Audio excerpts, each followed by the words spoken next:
What's up?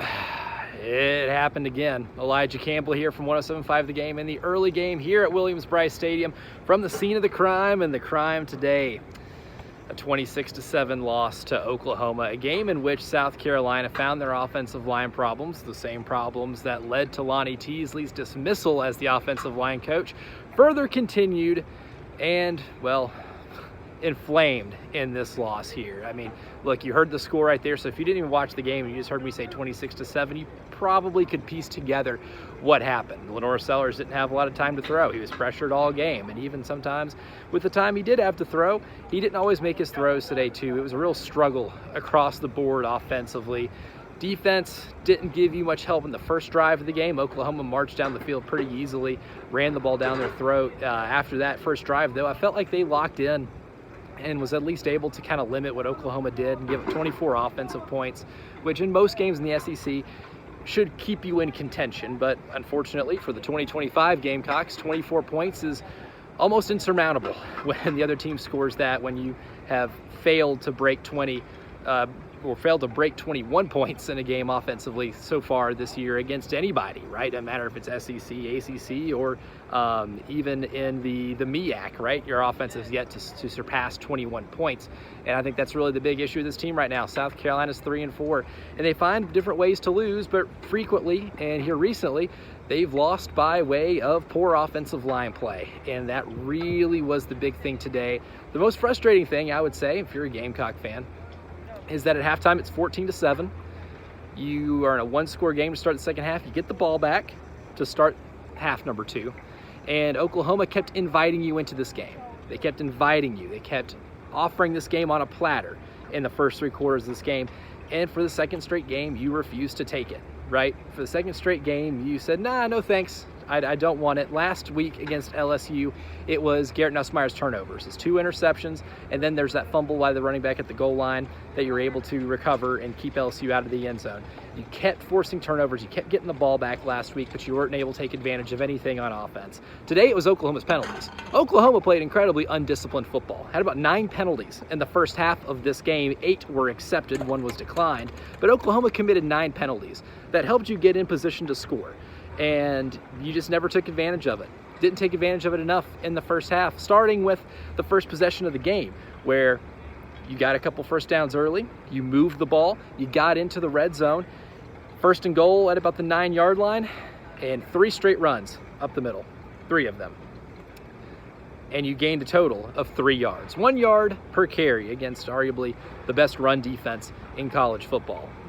You knew you weren't going to be able to run the ball particularly well. You weren't going to do what you did against LSU in today's game, or at least it would not have been a wise thought to think you would do that against Oklahoma's defense. Again, we mentioned it all week, whether it be on my show on the early game or any other of our shows at 107.5 The Game. We've broken down the numbers of Oklahoma's defense. Almost any statistical category on defense, they excel in.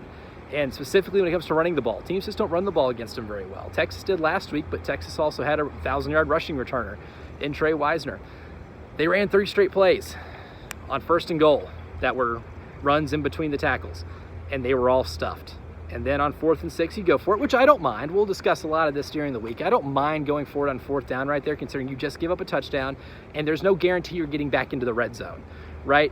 Yes, this is a game where we expected points to be at a premium, but so would red zone trips. Red zone trips are going to be at a premium. You're not going to get many chances inside Oklahoma's 10-yard line to score touchdowns. I don't mind going for it at all right there. But what I do mind is the first 3 plays of goal-to-go scenario, you run the ball up the middle 3 times. That doesn't make a ton of sense to me. And I think that's one that whenever they go back and watch the film, they think about it again, they're going to realize that's probably not the best course of action. That's probably what puts you in 4th and goal on the 6-yard line, as opposed to maybe 4th and goal at the 3-yard line, or even scoring before that. Shane Beamer, I think rightfully, told Mike Shula going into that red zone possession, he said, look, you have 4 downs here. And usually if I'm coaching with 4 downs, I'm not running the same play 3 times. I might run up the middle once, maybe twice. I'm not doing it 3 straight times. I'm giving the defense a different look. I'm making them account for different things while I'm in the red zone to try to keep them off balance, because Oklahoma is so multiple in their defense. Maybe if you can keep them off balance and you can keep them guessing, then maybe you can get a busted coverage in the back of the end zone. Maybe you can run a mesh play that require Oklahoma to have some communication, and they miscommunicate on one, and a crossing route gets free, and you dump it off for a 5-yard pass, and the receiver, whoever it may be, takes it in for a score. The play calling there was the issue. I don't think it was the decision. I think it was the play calling. And that ultimately has become a theme for this game. We had a lot of fire Shula chants coming from not just the student section, everybody in the stadium. The boo birds were loud because the offense is bad. And the offense has kept you from winning these last 2 games that were incredibly winnable. It was winnable this time last week in Baton Rouge. It was winnable today when it's a 14-7 game going into the half against Oklahoma. You had a position or a chance to really take this game by really the jugular and be able to take it over, because it wasn't like Oklahoma did a lot spectacularly on offense. They ran the ball really well in the first quarter, but they didn't run the ball particularly well after that. It wasn't like John Mateer threw for 300 and ran for 100.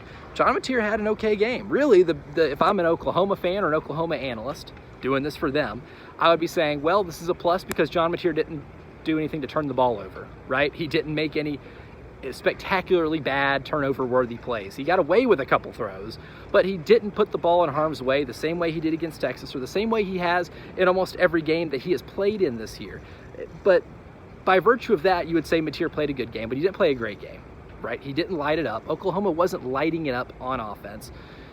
You just weren't good on offense. And it was bad enough to where a 14-0 lead for Oklahoma early in the game felt insurmountable. It felt like 28-0. And then when you cut the lead to 14-7 and you go to halftime, and then you come back out and immediately have a 3-and-out, defense gets a stop, then you have another 3-and-out, even that 14-7 deficit felt like more than just one score. And then when Oklahoma drilled a 55-yard field goal to make it 17-7, that 17-7 deficit made it feel like a 27-7 deficit. When you play against a defense that's that good and you don't take advantage of even the few opportunities in the red zone that you have against them, even the smallest deficits feel like miles. Inches feel like miles. And that's exactly what happened here in this game, is that you had opportunities, and once again, you didn't do it. You didn't RSVP to the winning party. And Oklahoma invited you. Last week, LSU invited you, and you just found a way to lose the game. And you found a way to lose the game comfortably in the fourth quarter. You lost it in the third quarter, because by the time you had 3-and-outs on offense, by the time Oklahoma was able to at least move the ball down the field enough to kick a field goal, and then by the time that John Mateer found Isaiah Satania for a 20-yard touchdown pass, that was the game.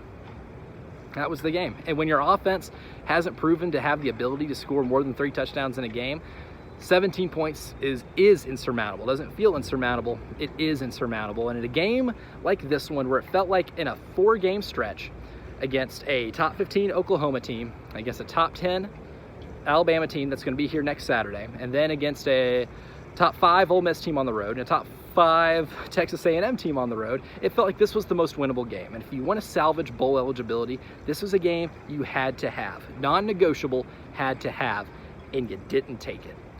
And now it's at a point where I've said plenty of times coming into this game, this is a crossroads game. You can win this game, give yourself some momentum and some real true belief that you can beat Alabama or pick off one of Ole Miss or Texas A&M on the road. And then maybe take that Coastal Carolina game, beat Clemson here, and then you were looking at a solid season that's salvaged despite a bad start. Well, now you lose this game. You lose this game convincingly, and you do so despite having chances to take it over. And now you're looking at games against 3 teams that are more complete than Oklahoma. Alabama's defense isn't as good as Oklahoma's, but it's still really good, and the offense is way, way, way better. Ole Miss, defense isn't as good as Oklahoma's, the offense is way, way better. Texas A&M, defense is close, and the offense is way, way better.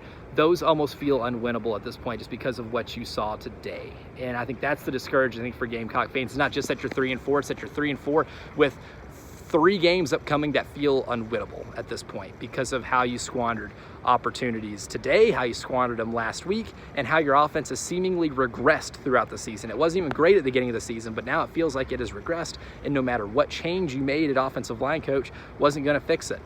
I told you at the beginning of the week and throughout the week, this wasn't going to be Extreme Makeover Offensive Line Edition where Ty Pennington yells to move that bus or move that cockaboose, and they move it, and all of a sudden you have a Joe Moore award-winning offensive line.